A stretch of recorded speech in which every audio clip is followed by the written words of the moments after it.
अच्छा, तो आपका ट्रांसफर कराची हुआ है और आप हैदराबाद से यहां शिफ्ट हो रहे हैं। आइए आइए आइए, प्लीज तशरीफ रखें।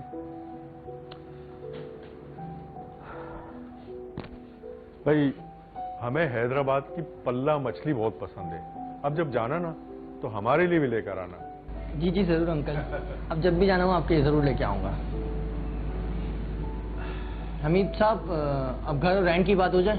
हाँ हाँ जरूर, क्यों नहीं। असल में आप दोनों अकेले हैं, बच्चे बच्चे तो हैं नहीं आपके। मेरे ख्याल में आप लोगों के लिए एक कमरा ही काफी रहेगा।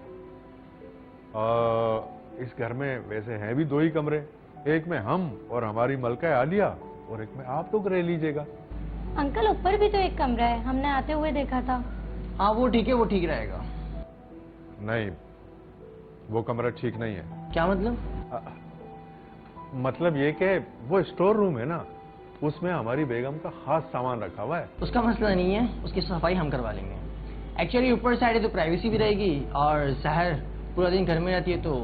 अरे नहीं नहीं बेटा, शहर के लिए तुम बिल्कुल परेशान मत हो। शहर हमारी बेटियों की तरह है, ठीक है ना।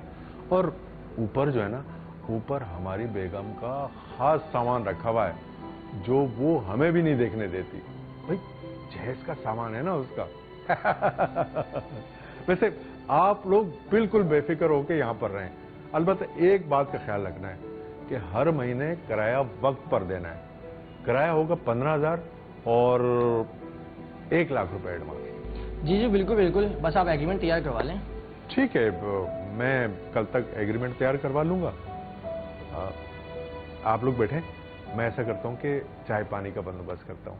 शहरों की ज़िंदगी में ऐसी ज़रूरत पेश आ जाती है कि किसी शख्स का मकान है, बड़ा है, या एक से ज़्यादा स्टोरीज़ हैं और वो उसको रेंट आउट करना चाहते हैं, तो ऐसा कर सकते हैं, जायज़ है। मगर औरतें होंगी जहाँ पर, तो मर्दों को और औरतों को आपस में किसी किस्म के इख्तिलात की इजाज़त नहीं है। यानी उनका इंटरेक्शन नहीं होना चाहिए। जैसे कि एक घर के अंदर रहते हैं, घर के अफराद और उनके दरमियान इंटरेक्शन होता है, बोलचाल का भी होता है, देखने का भी होता है, वो किसी तौर पर भी नहीं होना चाहिए। ये किसी इंसान की फैमिली लाइफ के लिए इसके असरात अच्छे नहीं हैं, इसलिए इस्लाम हमें इसकी पाबंदी करने का हुक्म देता है।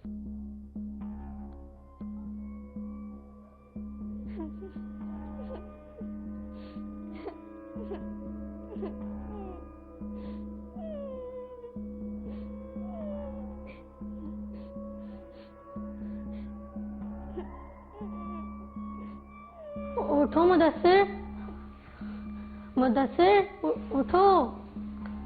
क्या हो गया? मेरी नींद क्यों खराब कर रही हो? सुबह ऑफिस का पहला दिन है। किसी बच्चे के रोने की सिसकियों की आवाजें आ रही हैं। यार वहम होगा तुम्हारा।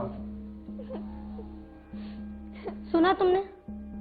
अब बोलो क्या वहम है? अरे यार होगी अमीर साहब की कोई बेटी है, उनकी रिश्तेदार। तुम मेरी नींद क्यों खराब कर रही हो? मुदस्सिर, हमें चल के देखना चाहिए ना। यार रात के इस पहर किसी को परेशान करना अच्छी बात नहीं है। 3 बज रहे हैं। मुदस्सिर, अजीब किस्म की सिसकियां हैं। यार तुम सो जाओ प्लीज, और मुझे भी सोने दो।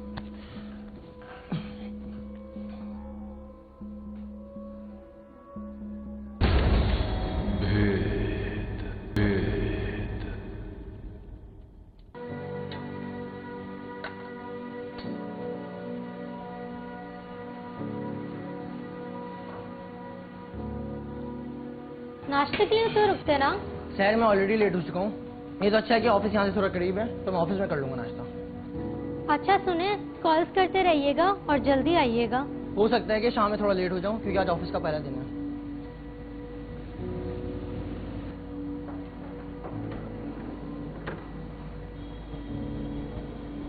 ओह, तो तुम हो नहीं किराएदारनी? जी, और आप? मैं मिसेज हमीद हूँ। ओह अच्छा अच्छा।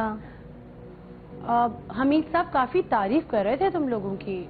वो जरा मैं कल किसी काम से गई हुई थी तो मुलाकात नहीं हो सकी। मुदस्सिर चला गया ऑफिस, जल्दी में था शायद। जी, वो नए ऑफिस का पहला दिन था ना, तो लेट नहीं होना चाहते थे। ओह लेकिन नाश्ते के लिए भी नहीं रुका। वो कल आपसे मुलाकात नहीं हो सकी थी तो किचन के इस्तेमाल का पता नहीं चल सका। अरे इसमें कौन सी बड़ी बात है, ये रहा किचन, ये रहा फ्रिज, जो भी सामान चाहिए किचन से ले सकती हो, और जो भी तुम्हें ला के रखना है फ्रिज में रखो। मैं समझ सकती हूँ, तुम अभी नई नहीं हो ना, सब समझ जाओगे ऐसे। अपने ही घर समझो इसे। Thank you so much aunty. वैसे तुम्हारे बच्चे नहीं हैं?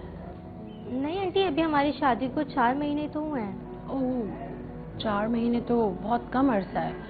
तो चलो कोई बात नहीं। वैसे बच्चे होना भी कोई छोटी जिम्मेदारी तो नहीं है ना। वैसे आंटी आपके बच्चे हैं क्या?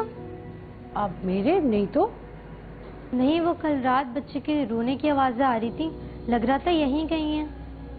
नहीं नहीं बेटा, इस घर में तो तुम, तुम्हारे शौहर और तुम्हारे अंकल, और तो कोई भी नहीं रहता। अब अच्छा चलो, बहुत बातें हो गई, मैं चलती हूँ, तुम्हारे अंकल के लिए नाश्ता बनाना है, देर हो रही है। ठीक है आंटी।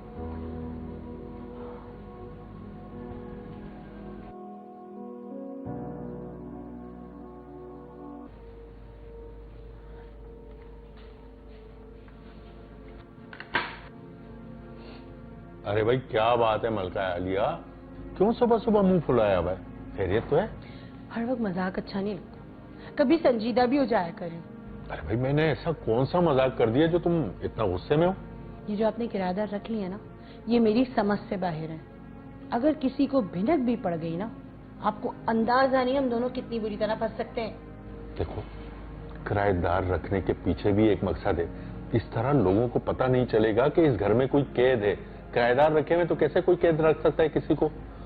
असल में मैं चाहता ये हूं कि किसी को कुछ पता ना चले। इस तरह किसी को कुछ पता नहीं चलेगा।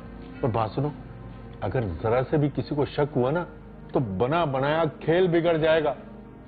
मुझे नहीं पता, जो करना है जल्दी करें, भी मुझे डर लग रहा है। अरे वही तो कर रहा हूं। देखो, अगर ये सारी प्लानिंग नहीं करूंगा तो ये जायदाद हमारे हाथ में कैसे आएगी? इसके लिए बड़ी प्लानिंग से काम करना पड़ेगा।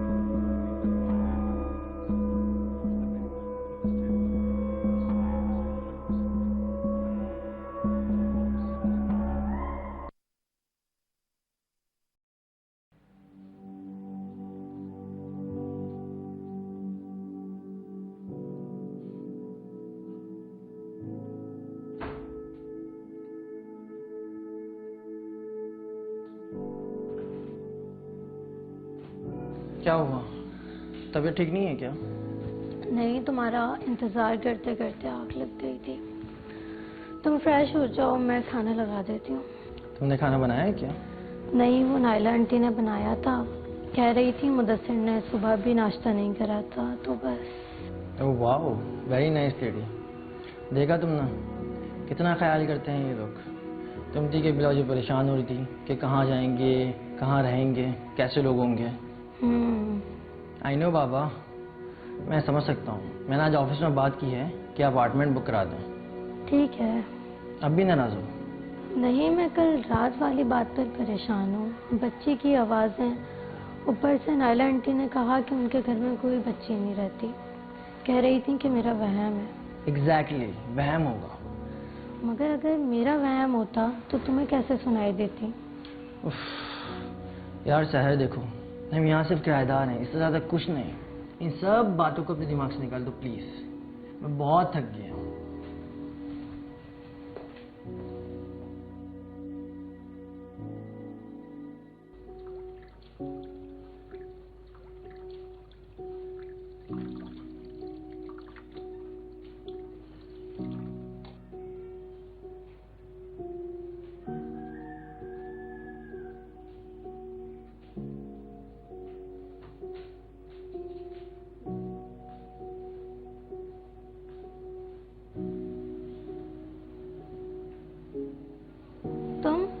तुम कौन हो? मैं यहाँ पे काम करती हूँ। मगर हम तो यहाँ 10 दिन से रह रहे हैं, इससे पहले तो नहीं देखा तुम्हें। वो मैं गांव गई हुई थी ना, अम्मी की तबीयत खराब थी। ओह अच्छा अच्छा। नाम क्या है तुम्हारा? मरियम। इतनी घबराई हुई क्यों हो? नहीं तो। ये तुम्हारे हाथ पे निशान? वो मुझे तो तुम्हें मैंने यहाँ नाश्ता बनाने के लिए भेजा था या गप्पे लड़ाने के लिए? आंटी वो मरियम के हाथ पे निशान। हाँ, वो ये कल गिर गई थी और तुम मुदस्सिर के लिए नाश्ता लेकर जाओ, उसे ऑफिस के लिए देर हो रही है। सुनो, किराएदार हो, किराएदार बन के रहो। बाज़ औक़ात ऐसे होता है कि रियासत तक उस मजलूम की फरियाद या उसकी खबर पहुंची ही नहीं, लिहाजा वो बेखबर होते हैं। तो ऐसे में जो भी गिरदो पेश में लोग रहते हैं, हर मोमिन, हर मुसलमान को अल्लाह और उसके रसूल सल्लल्लाहु अलैहि वसल्लम ने विजिलेंट बनाया है कि वो अपने गिरदो पेश में बुराई को देखे और अपना किरदार अदा करे। और आका इस्लाम ने फरमाया, मन रआ मिनको मुनकरन फलयुगय्यिरहु बियदिही फ़इन लम यकुन फ़बिलिसानिही फ़इन लम यकुन फ़बिक़ल्बिही।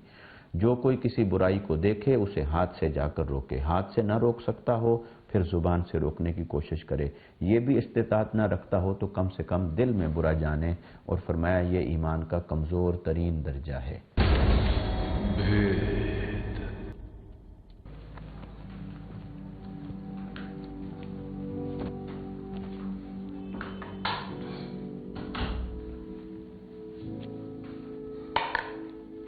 मुदस्सिर, मुझे कुछ ठीक नहीं लग रहा। अब क्या हो गया यार? मैंने अभी एक लड़की को देखा, यहाँ काम करती है। So what? करती होगी। मगर इतने दिनों में तो नहीं दिखी, आज नजर आई, वो भी इतनी सहमी हुई। उसके हाथों पर निशानात थे चोट के, जैसे किसी बेल्ट या स्टिक के मारने से बन जाते हैं। मेरी बात मान लो, ये वही लड़की है जिसके रोने की आवाजें आती हैं। तुम इतना श्योर होके कैसे कह सकती हो कि वही लड़की है? क्योंकि जब मैं उससे पूछने लगी तो नाइला आंटी आ गई और उन्होंने बात घुमा दी और फिर कहने लगी कि जब तुम किराएदार हो तो किराएदार बन के रहो। हाँ तो सही तो कह रही है, हमारा क्या लेना देना, हम यहाँ सिर्फ अपने काम की वजह से आए हैं, उनकी मामलात में घुसने की जरूरत क्या है? लेकिन मुदस्सिर, ये तो गलत है ना? यार तुम ये जासूसी करना छोड़ दो, फिलहाल हमारा इस घर में रहना जरूरी है क्योंकि ये मेरे ऑफिस से करीब है और इतने कम रेंट में कोई हमें घर नहीं देगा। यही तो कह रही हूँ, समथिंग इज फिशी। यार शहर, मेरे पास ना बहस करने का टाइम नहीं है।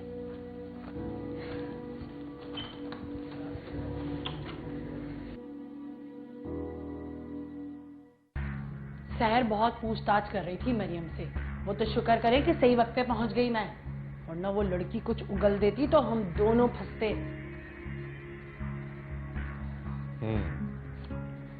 ठीक कह रही हो तुम, मगर अच्छी बात यह है कि मरियम को तुमने इतना खौफजदा कर दिया है कि वो किसी के सामने अपनी जुबान नहीं खोलेगी कभी। लेकिन कब तक? ये सहर बहुत तेज औरत है, मरियम से कुछ ना कुछ उगलवा लेगी और हम दोनों फंस जाएंगे। मैं तो कहती हूँ उनको यहाँ से चलता करो। क्या हो गया? क्या पागलों की सी बातें कर रही हो? इतनी जल्दी में उनको घर छोड़ने का कैसे कह सकता हूँ? तो फिर किसी मुसीबत के आने का इंतजार करेंगे? पहले वाले किराएदार सही थे, खुद चले जाते थे, ये तो कुछ ज्यादा ही अजीब लोग हैं। तुम फिक्र मत करो, मुदस्सिर से तो मैं खुद बात कर लूंगा। और मरियम की लगाम को कसना पड़ेगा। हाँ, कसना पड़ेगा उसके लगाम को। जो करना है जल्दी कर, इससे पहले कि बहुत देर हो जाए। नहीं होगी देर, नहीं होगी।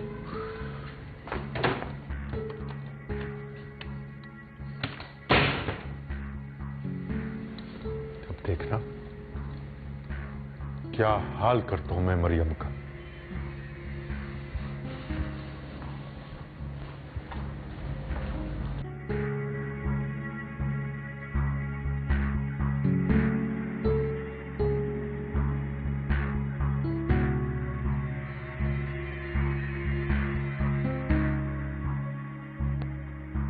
इस्लाम दो एंगल से मुआशरे को दुरुस्त करने की कोशिश करता है। एक, पहले दिन से उनकी तरबियत की जाए ताकि वो ईमान पर कायम हों, दियानत पर कायम हों, सच पर कायम हों और अखलाक और अक़दार के ऊपर खड़े रहें।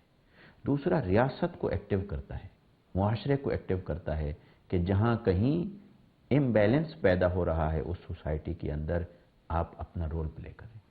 लिहाजा जो लोग ये लालच करते हैं, किसी के कोई शख्स फौत हो गया, उसकी जायदाद को हथियाने की कोशिश की जाती है, कोई कहीं से गाफिल है या कमज़ोर है, अपने माल की, जायदाद की, ज़मीन की हिफाजत नहीं कर सकता, उसको हीले बहाने से हथिया लेना, उसकी कोशिश करना, लालच रखना, ये सरासर एक ऐसा अमल है जो अल्लाह और उसके रसूल की बारगाह में नापसंदीदा है।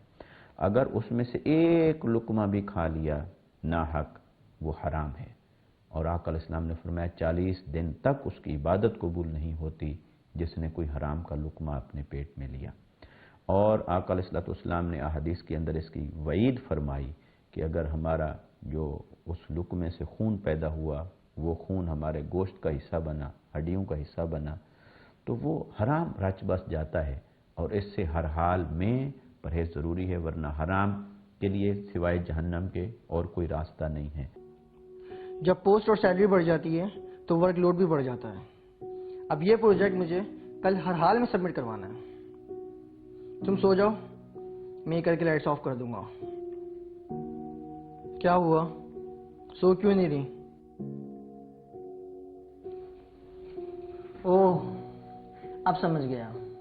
सुबह वाली बात में नाराज होना, या तुम खुद सोचो ना, हमारा दूसरों के मामले से क्या लेना देना। अब भी यही कहोगे, हमारा क्या लेना देना? ये सिस्कियां मुझे सोने नहीं देती, अजीब खौफ आता है। आज दिन में तो इतनी तेज तेज शोर मच रहा था, मगर तुमसे कहकर भी क्या फायदा।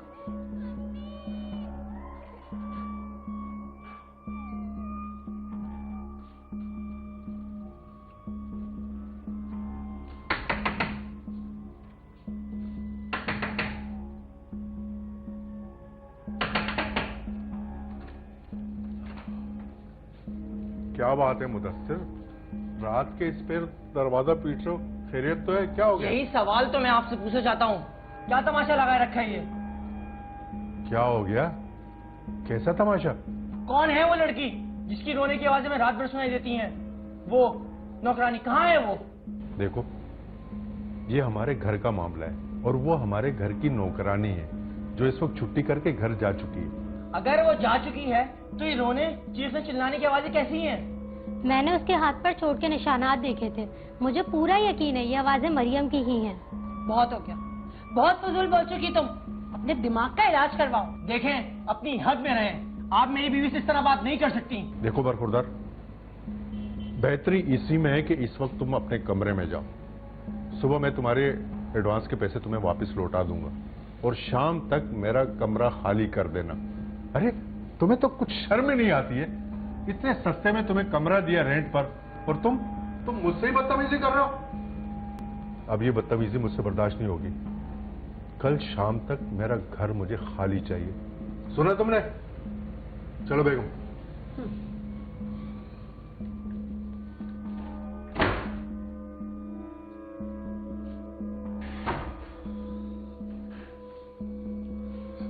मैंने तुमसे कहा था ना, अगर हम किसी के मामलात में पड़ेंगे तो ये होशियारी हमें ही बारी पड़ेगी। देख लो, अब मैं कल के कल में नया घर कैसे तलाश करूं? क्यों, हमने क्या गलत किया है? चोर इनके दिल में है तभी तो हमें चलता कर रहे हैं ना, वरना मरियम को सामने क्यों नहीं लेकर आ रहे? इन्हें पता है ना कि इनका राज खुल जाएगा, यकीनन उसे कहीं ना कहीं बंदी बना के रखा होगा। हाँ, लेकिन क्या हासिल हुआ? उल्टा हमें सुननी पड़ी। अब कल कुछ करता हूँ, ऑफिस के करीब ही कोई घर ढूंढता हूँ। नहीं मुदस्सिर, इसकी नौबत नहीं आएगी। क्या मतलब? तुम क्या कहना चाहती हो? मेरे कोई ऐसा तमाशा खड़ा मत करना, उनका कुछ भरोसा नहीं है, पुलिस लाकर बाहर खड़ी कर देंगे। अभी तक एग्रीमेंट भी साइन नहीं हुआ है।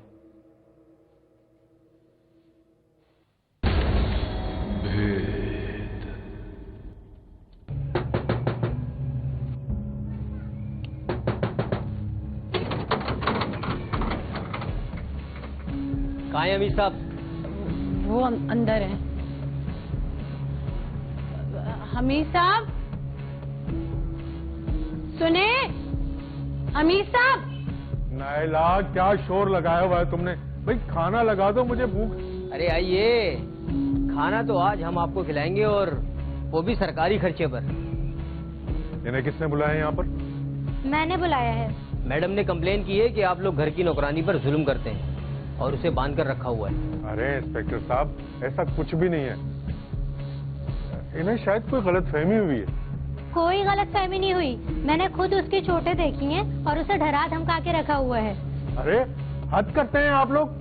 एक तो आपको अपने घर में रहने की जगह दी और किराया भी ना लेने के बराबर ले रहा हूँ, और उसके बावजूद आप बजाय एहसानमंद होने के मुझ पर ही इल्जाम थोप रही हैं। हाँ, कंप्लेन तो हमें इन लोगों के खिलाफ करनी चाहिए। पता नहीं कैसे कैसे लोग इनके घर में आते हैं, इतना शोर शराबा करते हैं ये लोग, और रातों को 3-3, 4-4 बजे आते हैं ये लोग घर पे। ये सब झूठ बोल रहे हैं इंस्पेक्टर साहब। आप एक काम करें, ऊपर वाले रूम में जाकर देख लें, मरियम वहीं होगी। ये कौन है? यही तो है मरियम। देखा इंस्पेक्टर साहब, अगर हमने इसको ऊपर कमरे में बंद किया हुआ था तो ये यहाँ दरवाजे से कैसे आ रही है?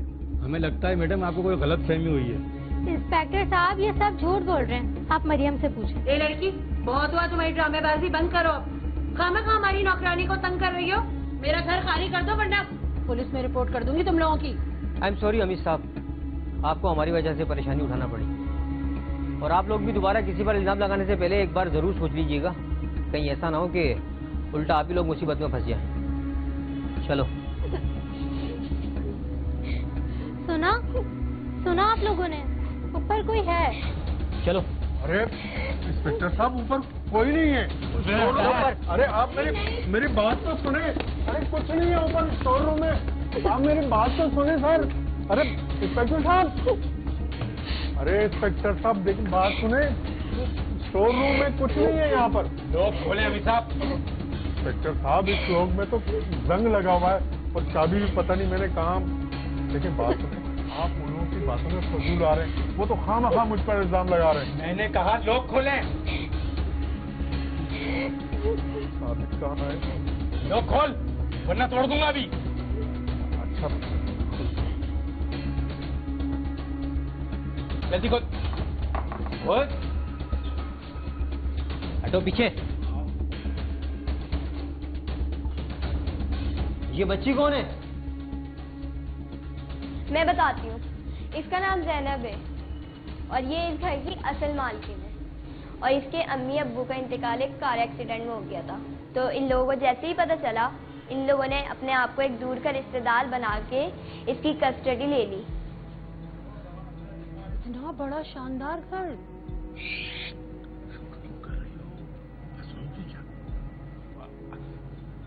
अरे कोई है? चलो चलो। है कोई इस घर में?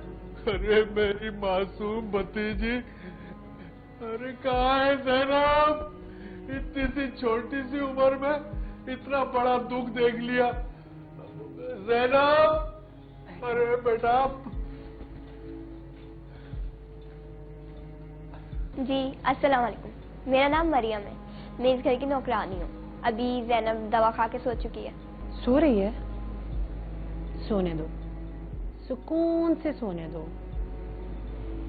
क्योंकि उस बेचारी ने अब 18 साल की उम्र तक काल कोठरी में रहना है। जी ये क्या कह रही है? अरे कुछ नहीं कह रही।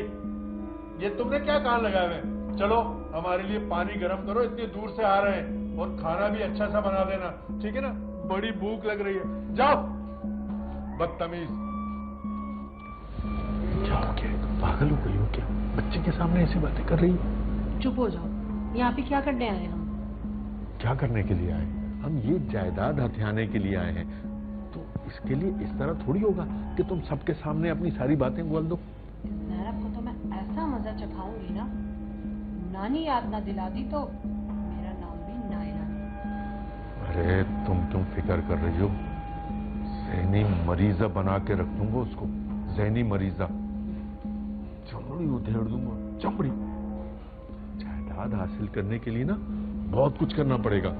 बस तुम हौसला रखो, और ये जो ना इस तरह की बातें बच्चों के सामने मत करो, खास तौर पर इस नौकरानी के सामने। बस तुम अपने ऊपर कंट्रोल रखना। ये सब कुछ हमारा होगा। अरे क्या हुआ? पानी गर्म कर दिया?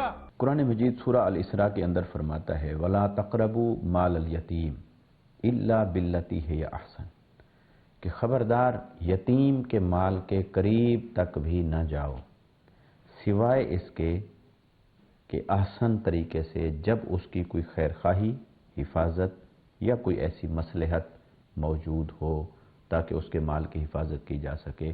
वरना कुरान ने कहा खबरदार यतीम के माल के करीब न जाओ यहाँ तक कि वो बालिग हो जाए, वो समझदार हो जाए और अपने माल की हिफाजत और नफ़ा नुकसान को समझने वाला हो जाए। तो कुरान मजीद के इस वाज़ेह हुक्म के बाद किसी शख्स को ये ज़ेब नहीं देता जो अल्लाह और उसके रसूल सल्लल्लाहु अलैहि वसल्लम पर ईमान रखता हो कि वो अपनी बदनीयती की वजह से किसी यतीम के माल को देखे या उसकी तरफ मैली आंख उठाकर देखे। एक तो नीयत को ख़राब करके चलते रहेंगे तो जो यतीम की खिदमत की उसके अजर से महरूम हो गए नीयत की ख़राबी की वजह से। और अगर ऐसी स्टेज आ गई कि उसके माल को आपने कब्ज़ा कर लिया या नाजायज़ तरीके से हथिया लिया तो अपनी दुनिया भी ख़राब कर ली, अपनी आखिरत भी बर्बाद कर ली। और ये जब 18 इयर्स की हो जाएगी तो ये लोग इस से इसका घर भी हड़प लेंगे। चलो अब तुम लोगों की खातिर तो हम करेंगे, एक बच्ची के ऊपर जुल्म करने की जुर्म में। चल अरे चल। आपने बहुत ही हिम्मत से काम लिया है मैडम, इस बच्ची की जान इन भेड़ियों से छुड़वाकर। अब इस बच्ची को हम किसी यतीम खाने नहीं इंस्पेक्टर साहब, इसकी ज़रूरत नहीं है। हम ज़ैनब को लीगली अडॉप्ट कर लेंगे और इसकी पढ़ाई लिखाई की और जिम्मेदारी मरियम भी यहीं रहेगी ज़ैनब के साथ। ठीक है मुदस्सिर साहब, आप इस पर काम शुरू करें और ज़ैनब को किसी अच्छे हॉस्पिटल में ले जाएं। जी जी बिल्कुल। हमें इसकी गवाही चाहिए होगी इन मुजरिमों के खिलाफ। शुक्रिया। Now happy. Thank you. Welcome. मियाँ बीवी को औलाद की ज़रूरत है, उनकी औलाद नहीं है, वो एडॉप्ट करते हैं, ये ज़रूरत होती है। बसा औकात कोई यतीम हो गया बच्चा कम उम्री में तो उसको आखिर किसी न किसी को मुआशरे में एडॉप्ट करना है। मगर इसमें शरीयत के जो अहकामात हैं वो बहुत क्लियर हैं। पहली चीज़ तो ये है कि उसकी वल्दियत तब्दील नहीं की जा सकती, उसे किसी ऐसे बाप की तरफ मंसूब नहीं किया जा सकता जो उसका असली तौर पर बाप नहीं है। लिहाजा उसे गार्डियन कहेंगे, उसे फादर नहीं कहेंगे। वो उसका सरपरस्त है, उसका मुहाफिज है, उसका मुरब्बी है, ये किरदार है। मगर नाम जहाँ शनाख्ती कार्ड में नाम लिखवाएंगे, डॉक्यूमेंट्स बनवाएंगे, उसमें उसका जो असलन वालिद है उसी वालिद का ही नाम लिखा जाएगा। ये सबसे पहला दो टोक कती हुक्म है शरीयत मुतहरा का।